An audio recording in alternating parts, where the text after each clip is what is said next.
Hello, everyone, and welcome to The Concerned Citizen. My name is Matthew, and I do these videos because I'm really concerned about what is happening in the world. I hope to get out of, talking about just politics and also talking about what I just observe every day. But my main driving factor in having these talking points is about what I feel internally inside between morality, what my core being is, between what I identify as right and wrong. And it's really always been really difficult for me to be quiet when I see other people being unjustly treated, bullied, and villainized.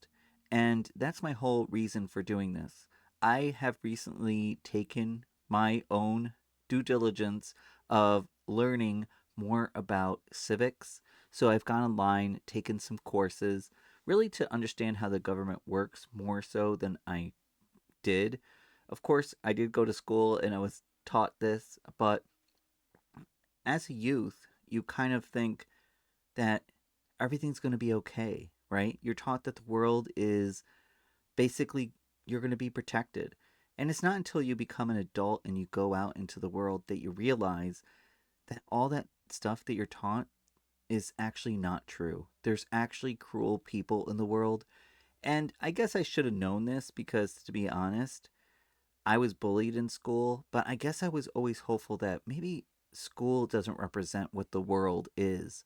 Maybe there are nice people. Maybe there are people that care. And there are, right?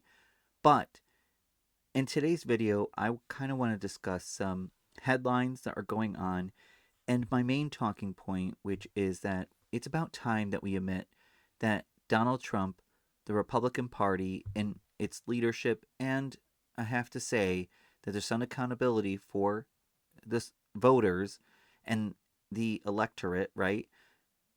That there is prejudice and racism widely accepted from the leadership ranks and the MAGA ranks of the party. It's unfortunate to me that the lines between Republicans and MAGA has been blurred so much. There are conservatives that are really grossed out and taken back by what Donald Trump has done. And most recently, Elon Musk, going in and just looking at everything and cutting things. And it's really crazy that even Democrats today are being cut out of even going into government agencies, which really shows that we are in a coup, to be honest, and we all should be outraged and angry. So that's what I want to say about that and where we are today, because to be honest, it is really scary. And I'm going to talk about a personal story that I believe is the influence of the Trump administration. There has been permission structure that has been happening ever since Trump's first term. And in that permission structure, it has allowed for people to be openly racist and hateful and prejudiced against marginalized groups, and even has impacted those who are impoverished, that they have been categorized as lazy and uneducated. And it's really terrible how we have allowed this to happen. It's important, at least for me, to say this, that any one group being attacked is one too many and is a warning sign into what is to come. So when I see people being, let's say, attacking trans people, immigrants, and without any information just because of their pure hate for these individuals because they've been fed lies and fear, it really concerns me because I could see that people are not thinking for themselves. They are giving into their own biases and prejudice. So let's get started with the headlines. So Trump has signed a order to kill federal agencies investigating Tesla. This is not surprising at all because Elon Musk is going in there and really gutting everything. It's said that Trump, when he did his meme coin, which took a lot of money from his supporters, made a ton of money from it. And it's also said that Trump has something to gain from this as well. Trump doesn't do anything without, let's say, personal gain. And I think that he can see maybe what Elon is doing is for his benefit as well. This is all outlined in Project 2025. And, as much as TYT and others, such as Fox News and Republicans, deny it, it's hard to deny that Project 2025 is here. It's not shocking to me because guess what? There was lots of things beforehand that were showing that we were going into Project 2025. They already had implemented it before he wasn't even elected, and you were told you were a crazy person.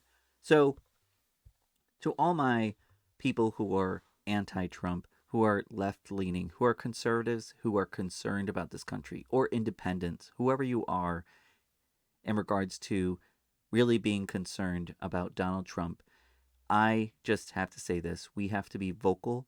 We cannot normalize and be quiet when people say these things. I understand it's hard. I'm working through the difficulty of talking to my own family members who support Trump, but I do know when they bring it up, I will not be silent. So, a judge did pause the Trump's admin effort to gut the USAID workforce by thousands. But what's crazy is I just saw on the news as he goes after the Department of Education and has dug into the Treasury, Elon Musk, is that they are still defying the orders. These are just piece of papers, right? I guess you can just not listen. So what are we doing here? It's really crazy that we don't have more tools to stop this. I think, to be honest, already in the first 2 weeks, I think that there's enough to impeach Donald Trump, what he has done, the illegal actions. Now, yes, the Supreme Court has emboldened him to, let's say, have presidential immunity for official acts. But is this an official act? Is this even within his scope? No, it's not. So, therefore, how can it be defined in the umbrella of official acts? So, Elon Musk, story number three, headline number three, Elon Musk indicated he works 120 hours, and he's calling for the employees of Doge to do the same. Now, Elon Musk has indicated that they want to push on weekends because it's almost like free reign. All the politicians are off, and they can do whatever they want. So, I think that unfortunately, now is not the time, Democrats, to actually take off on the weekends. You have to fight, and it's really crazy that they're playing normal politics here. They need to grow a backbone. And there are a few Republicans that are Democrats that have a backbone, but it's not enough to combat this. They have to be a united front. So Trump has created a new task force to eradicate anti Christian bias. Meanwhile, he continues his hate against immigrants, trans, black, Hispanic, disabled, veterans, gays, and others in this country. Indian, right? Haitian, right? So it's interesting that he creates this anti Christian thing, of course, to protect those who are white and in the evangelical alignment, I guess, which is not surprising here. And this is not me saying that all white people are bad, right? This is me indicating that this base of leadership, the ones who believe the way they do, who are fascist, uh, I believe that they are the evil for this country and we have to reject it. So, number five, Musk is going to rehire a Doge staff member who resigned after racist post. This includes the statements that this individual made. They said they could not pay me to marry outside my ethnicity. They also indicated that normalizing Indian hate was something that they felt should be done, which is just pure insanity and should not be accepted. But, as much as we already knew this, as much as they say about merit and stuff, really what they're trying to do is ethnic cleansing of all federal agencies. And here's an example where someone had said something terrible and out in the open. I mean, look at Musk. He put the Nazi salute out there, in my opinion. And of course he would hire someone else who thinks exactly like him back. So that's not unexpected.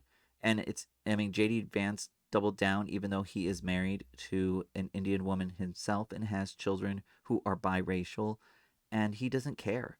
It's really sad, to be honest, for that family. But I feel for the children. I think the wife of JD Vance, I can't say much here because she's sitting there and going along with this. So, headline number 6, and I have 10, is that people are impersonating ICE agents amid the crackdown. And this is not unexpected as they continue to target individuals by racially profiling them. Despite what people want to say, oh, they're just arresting and detaining criminals. Well, a lot of people also incorrectly did mark people who enter this country as illegal or criminals, but just the act of crossing here illegally is not a criminal action in the way that they define it. So let's go to number 7. Trump is considering sending American citizens to prisons in other countries, thus making money off of our prisoners. And yes, the United States would pay, but how does Trump gain from this? Well, he can make deals in regards to this. Development, they can make a lot of money on. So, and then plus you get lots of kickbacks for anyone who wants to be a part of this, they're going to pay you. So, it's just another way for Trump to expand his influence, and it's really scary, to be honest. In my mind, anything that Republicans do, and this is why they do not like critical race theory. Critical race theory challenges us, and it's not taught in high school and elementary. It's really a legal principle, right, that teaches us to look into the deeper meaning of the laws. So, for example, when slaves, right, got the right to be free, and then eventually black citizens gained the right to vote, what they did is they put laws in place that said you needed a certain level of education and reading in order to vote. Well, read between the lines, one of the most uneducated populations at that time, because obviously they were segregated and also recently released from slavery where they were not allowed to read, were the black citizens. And that was a way to suppress their votes. And that's what we're talking about when I think about this, about sending American citizens, the things that we can learn from the past is, why would you want to do this? What if there's potentially individuals who are a security risk in America being placed in other prisons? Let's say they are political individuals who are then sent outside the country where they cannot get access to legal representation. Why? Because you don't want them to, because you know that they would win in the United States. So I get really scared about this, and there's always, to tell you the truth, a nefarious action behind anything that Republicans do.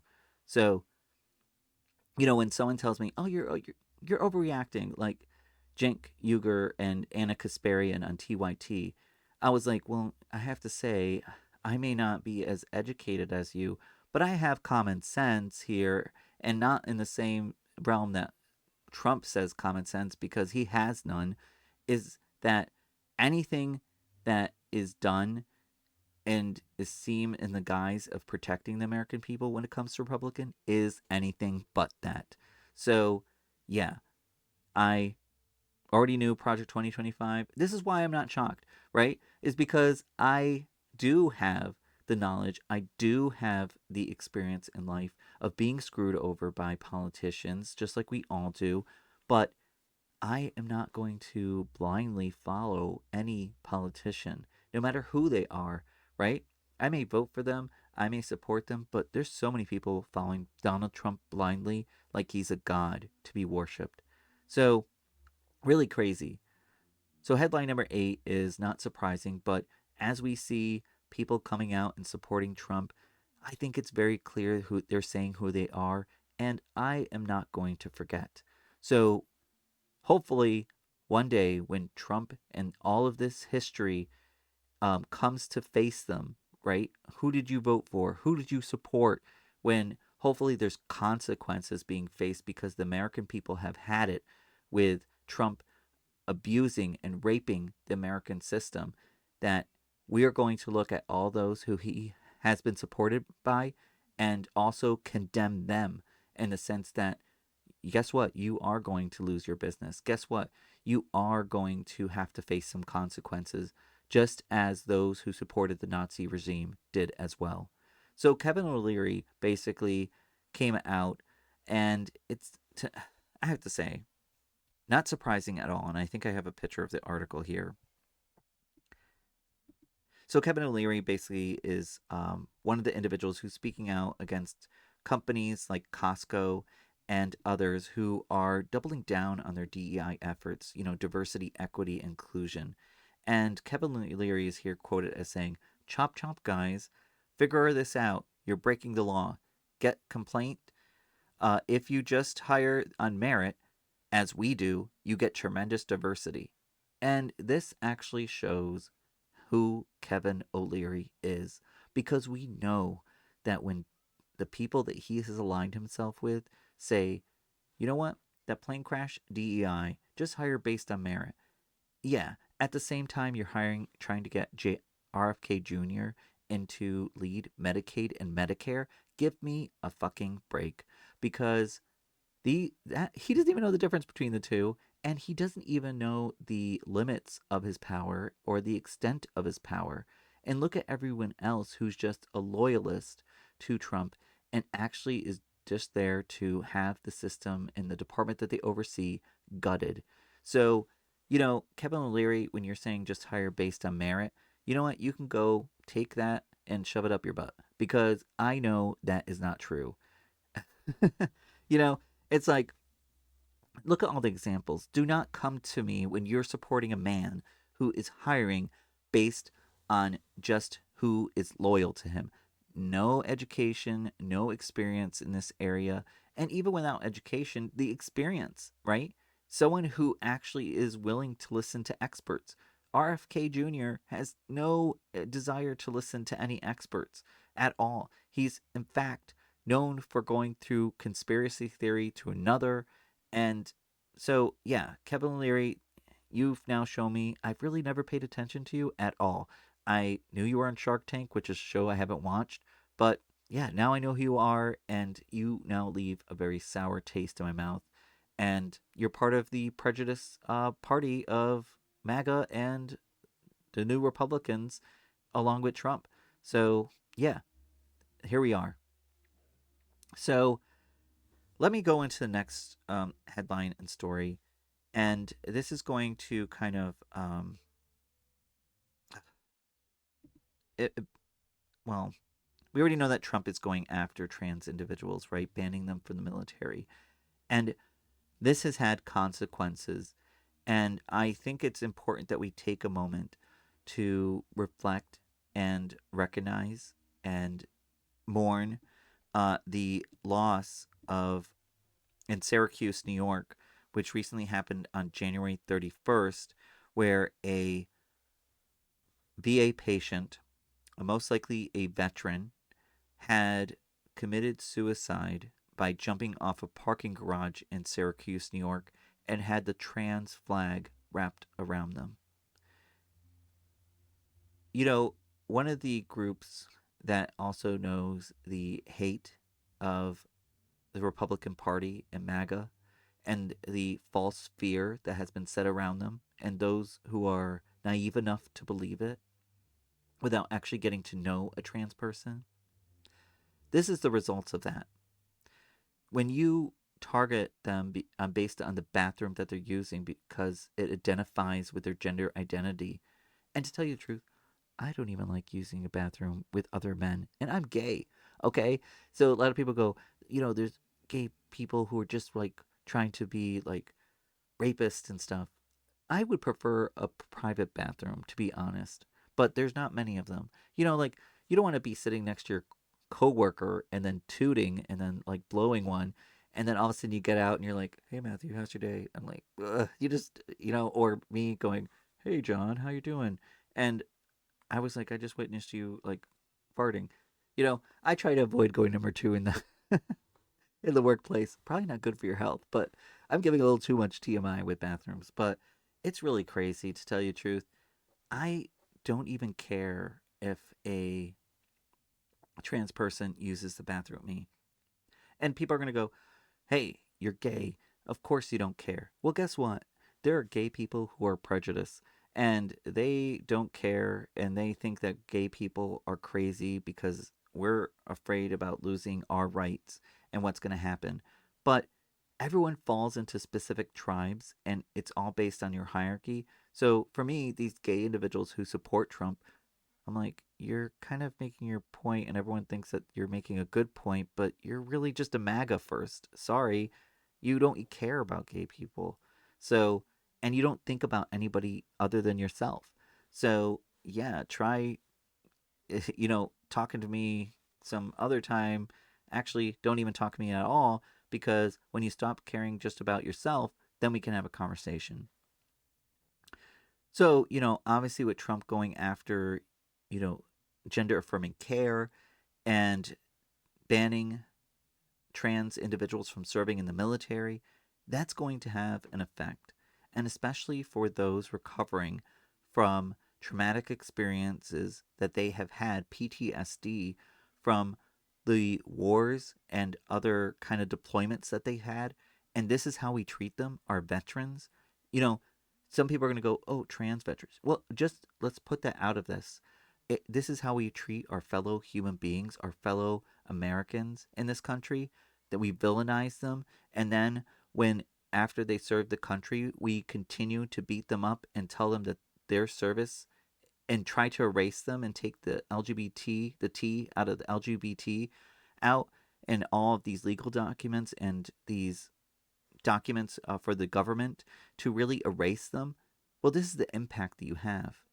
And anybody who's celebrating this, I have to say, you are sick, right? If you look at this and you go, well, great, one less person. And I'm just going to say this.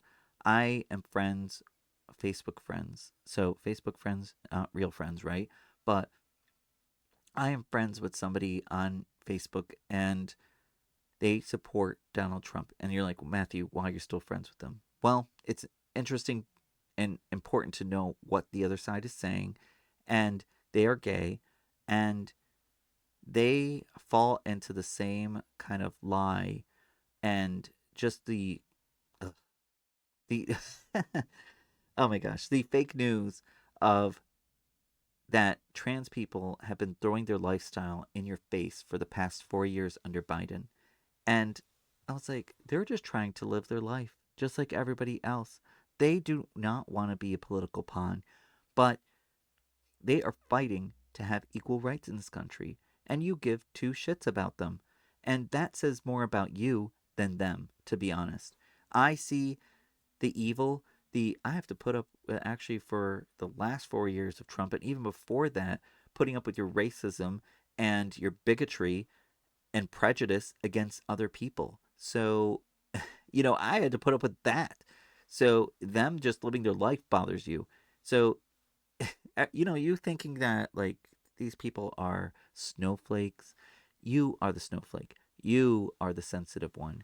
You're the crybaby because anytime that you see someone else just being themselves, it makes you angry. It makes you upset and it makes you want to cry, right?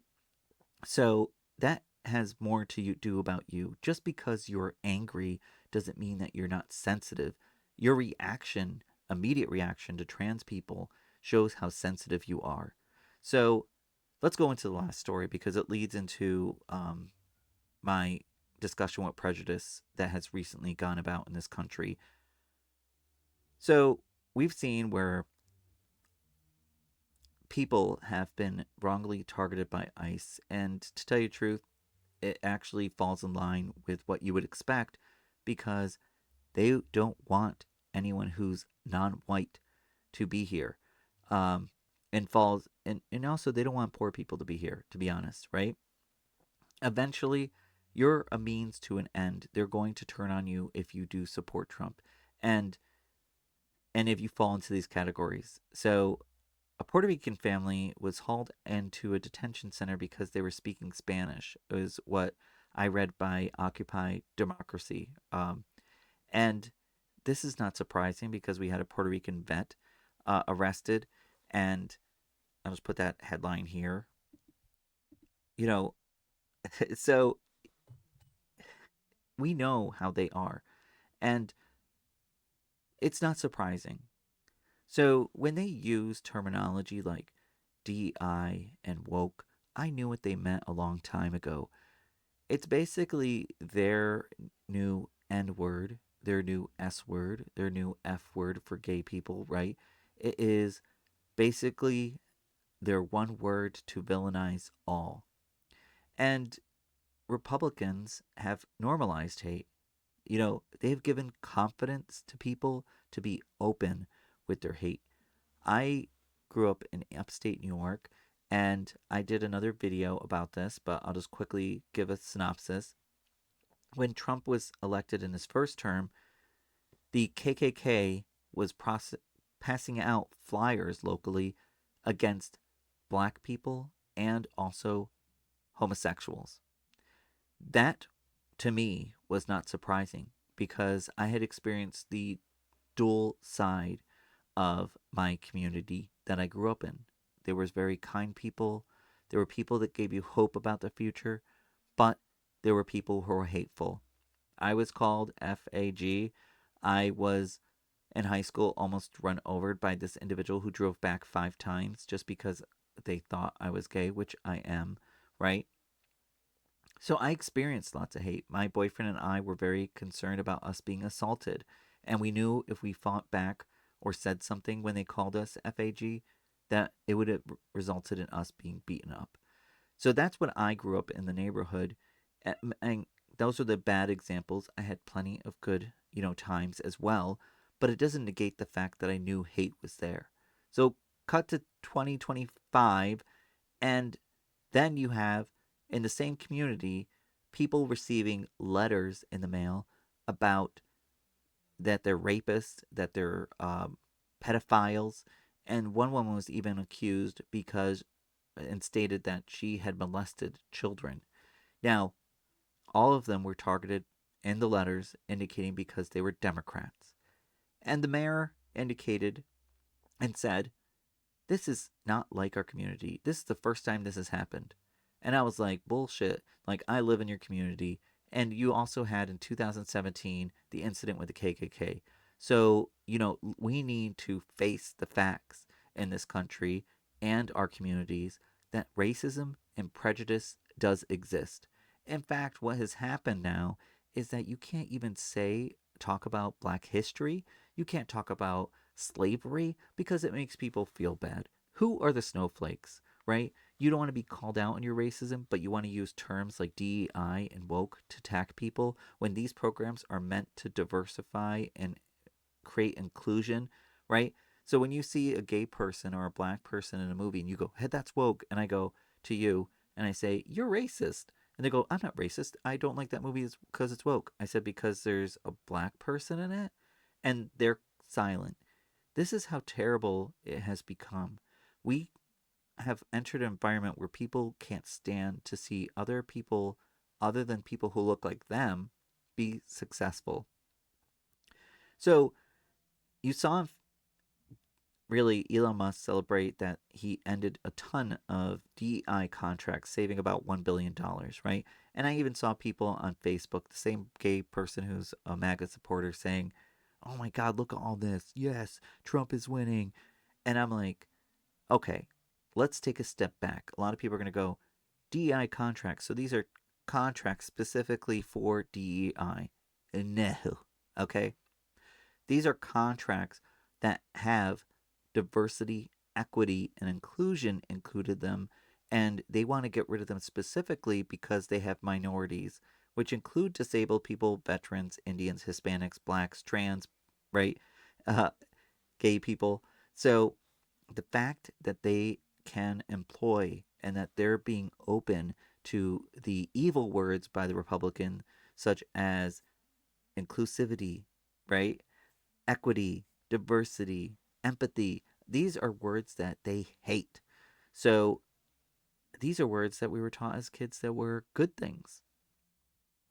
So I think it's important for us to define what DEI is, right? Diversity, equity, inclusion is the framework designed to foster fairness, representation, and belonging in the workplace, schools, and other organizations. In the United States, diversity, equity, and inclusion are organizational frameworks that seek to promote the fair treatment and full participation of all people. And that's important to indicate all people. That's what I'm taught through my own workplace that has it. This includes everybody. We have young professionals, right? This is not just, you know, just a specific group, right? But yes, those groups who are marginalized and are set up, let's say, a few steps back, deserve a platform where they can maybe get ahead. Now, DI, where I work, is not built into the hiring process. It's not built into the promotional process. It's not built into the merit process. So basically, it's about education in the workforce. So for disabled people, about talking about more accessibility, talking about that what that looks like, right? We have each internal biases. We want to hire people who are like ourselves and think like ourselves, but we have to break beyond those barriers. We have to hire the best person despite who they are. And that's why when I hear Republicans and Donald Trump speak this, or anybody on the internet, I'm like, you don't even know what diversity, equity, inclusion is, because you are basically saying what it is. Yeah, let's hire a merit. Just because somebody is a minority doesn't mean that they're bad at the job.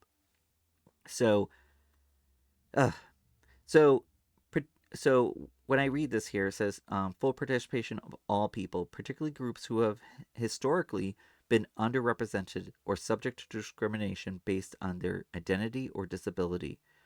These three notions, diversity, equity, inclusion, together represent three closely linked values which organizations seek to institutionalize through DEI frameworks. Now, this concept is predated, the DEI terminology is predated, and other variations sometimes included belonging, justice, and accessibility. Now, I think there's something important that we have to recognize. A lot of people stay away and from the voters. And I can understand if you're an elected official, you go, let's not blame the voters, right? But I'm sorry, the voters are adults. You have to be a certain age to vote.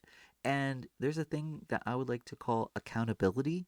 So, yeah, you're having regrets about voting for Trump. Hey, guess what? When shit hits the fan, it's time to face up for what you have done and what you supported. I'm sorry, voters, there are accountability there. You can't just sit back and go, oh, let me ignore everything. I was like, let me just be quiet as I, you know, realize the error of my ways. No, it's your responsibility to actually stand up and say, you know what, I was wrong. So I think it's not in our best interest when politicians treat voters like they're stupid and give them a free pass just because they're like, oh, your leadership deceived you. Well, this man told us who he was and what he was going to do, along with the Republican Party and individuals who supported him. And I'm sorry, he told you and you're acting shocked. So when I see videos of fellow Latinos saying, I didn't know he was going to do this, my family's being deported, those are crocodile tears because you saw the previews to this horror movie and then you're upset when you went to the movie that it was a horror movie. I'm like, you saw the same preview I saw. It was clearly a horror movie. And don't be upset about this. You need to grow up. Then you have the Venezuelan community who in the community who voted for Trump, then all of a sudden upset that he is taking away their protections. Uh, Duh. I mean, this is what I'm talking about for the accountability. It's like you only cared to vote for Trump because you thought he was attacking other people. It wasn't you. But this is the problem. You need to look at other people and how they're being treated, right? So just because you're not in the line of fire doesn't mean that one day you won't be. But even if that wasn't the case, you should not be sitting idly by as other people are being attacked and villainized. It's not who we are. And maybe it's who you are, but It's not who I am. So, yeah, I think that voters do need to take accountability who voted for this and who are continuing to vote. When everything hits the fan, so let's look at the Kevin O'Learys, let's look at the Elon Musk, let's look at the Marjorie Taylor Greens and so forth, and the news media who has just bent the knee to Donald Trump. Yeah, there's some accountability there. I mean, Trump's going after PBS and NPR, trying to get rid of them because he doesn't want anything that contradicts with his narrative. Because a lot of his followers are so naive, they will not even do the work to verify what Trump is saying if it's actually factual. So this leads me to like, we need to have empathy, really. We really do. And it's really sad where we have become gotten to in this country. A lot of people, I see get into the argument of like, Matthew, how is Trump racist? Tell me how they're racist, right? Um, okay. When you target DEI and you just show pictures of black people, women, or other people, and you have no talking points about their credentials, yeah, you're prejudiced and racist, in my opinion. So when you have ICE profiling people just based on how they look and arresting and detaining American citizens, yeah, you're pretty prejudiced. So when you are a person, even prior to the election, with Tucker Carlson supporting this theory of the great white replacement theory, yeah, you're pretty racist. When you welcome the white supremacist, the KKK, and the Proud Boys into your political circle and embrace their ideology, yeah, you're pretty prejudiced and racist. Sorry. Um, when you spew anti woke, anytime that you see a gay person or black person or Hispanic person, yeah, you're racist. When you arrest a Puerto Rican family for speaking Spanish and detain them because you believe that they're immigrants, well, yeah, you're pretty racist. When you're claiming to hire a merit and you then hire somebody who's unqualified at the same time villainizing immigrants and also minorities in this country, yeah, you're pretty racist and prejudiced. When you attack trans people just because of who they are and the lifestyles that they have, yeah, you're pretty prejudiced. So I could go on. Now, you know, it is going after people because of their birthright citizenship, you know, just keep on going. And you know what, to tell you the truth, I shouldn't have to say all this. I already know. Everyone keeps on waiting. They keep on moving the line. And I think about like TYT. Something happens. They go, well, this happened in the past. Well, guess what? I don't care that it happened in the effing past. It's happening now, and it's being done with also the implications of villainizing and attacking minorities in this country. So, spare me. I am not here for a two-way like battle here. Like, oh, so and so did this. Well, look at everything else that has been done. Don't even have the argument with me. You know. So, I want to talk about a personal experience, and this is probably where we're gonna close off the video on this topic because all of this kind of represents the environment that we have in this country with targeting people. Um, so individuals in my circle, my family circle, had received a notice from a local district in regards to social services and services that they potentially are saying they receive. The nature of the letter, to be honest, to me, just represents the racial tension in this country because these individuals in my family have received notices for years, decades, right? And something like this has never happened. So it's hard when you have a political environment like this today and they send this letter to Puerto Rican American citizens. And let me just say this before I share the letter. And this is my own personal story. It's not in the news, right? That it didn't have to be me receiving a letter. to be upset and saying these things. I knew, to tell you the truth, that there was prejudice and hatred in this country for people who are unlike, let's say, the majority of people in this country, white Americans. Now, not all white Americans feel this way. In fact, I think many white Americans also know that they are in the crossfires just because of their economic status or who they are or who they love, right? So let me just put that out there to clarify. So when I see this letter, it makes me feel bad for my family members. If I received this letter personally, I also feel bad in the sense of knowing that other people are receiving this kind of hate. For me, I know it exists. I've seen it with the black community. I've seen it being a gay man. I've seen it being a Hispanic man. And I've seen it watching women be treated a certain way in this country, like second class citizens. I have watched it by our president and other people villainizing Indian people. I've seen it happen where people think of our Chinese American citizens as not equal to them. And you've seen it happen with the Haitian community, disabled people. And you've seen how they do it to our veterans and they treat them terribly. So let me get into sharing the letter. And this is difficult because I don't like talking about my own self, but I have to say, I just felt like it's important to put it out here. So, this is a letter that my family members had received. I should say this: they do not have Medicaid. They are American citizens, born here. They're Puerto Rican, right?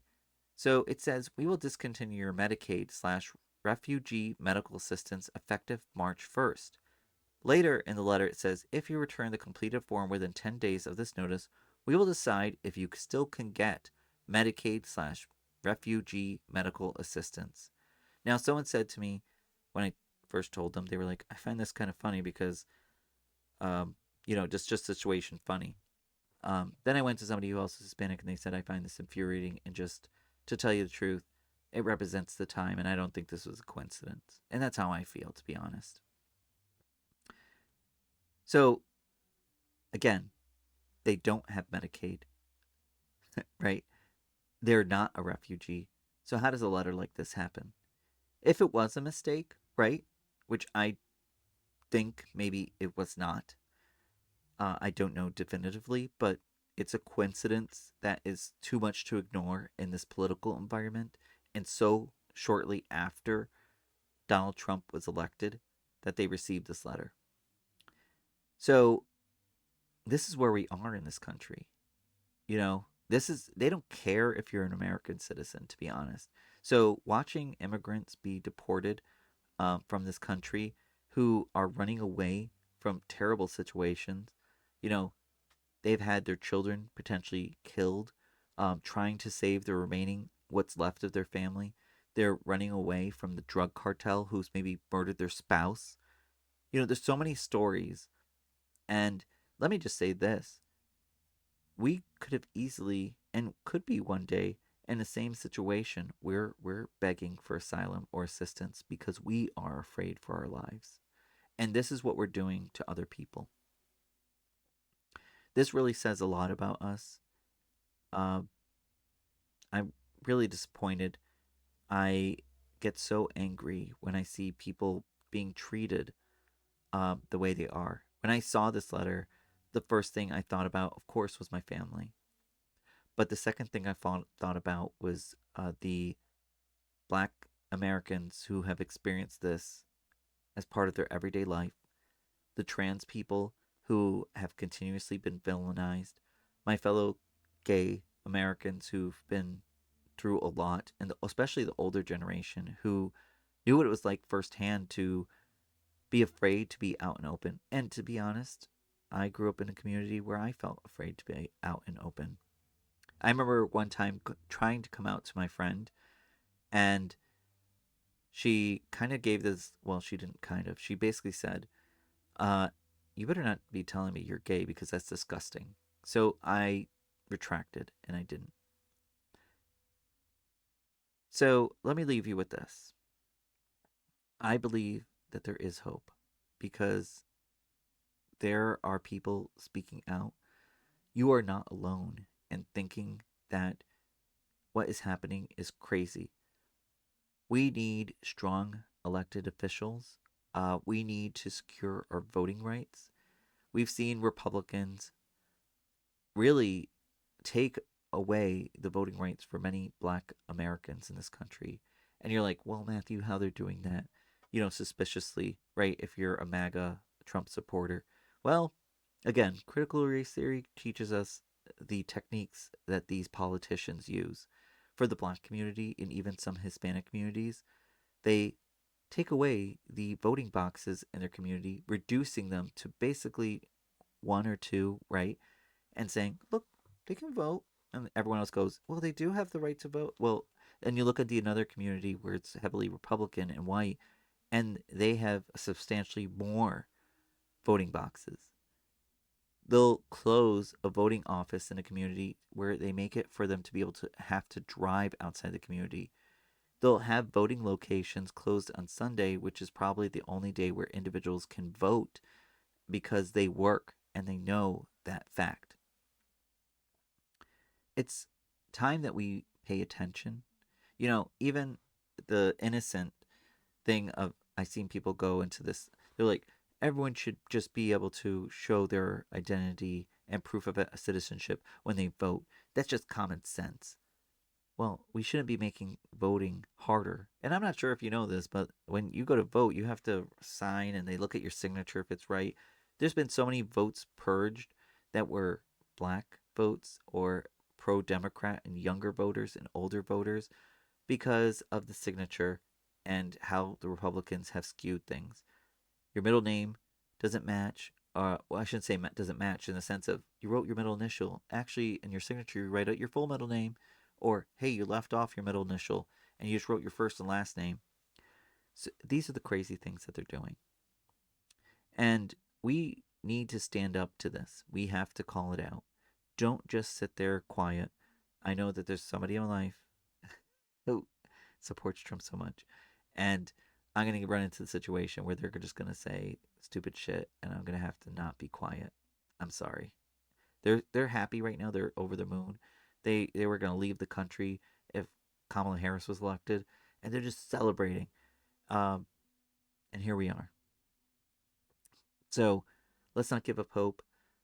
Leave a comment, like, subscribe, and thank you. And it was difficult sharing that personal story and that letter to put myself out there, but I have to share this and show that it's happening everywhere. It's happening to fellow people, fellow citizens in this regard. Thank you. Have a nice day. Bye.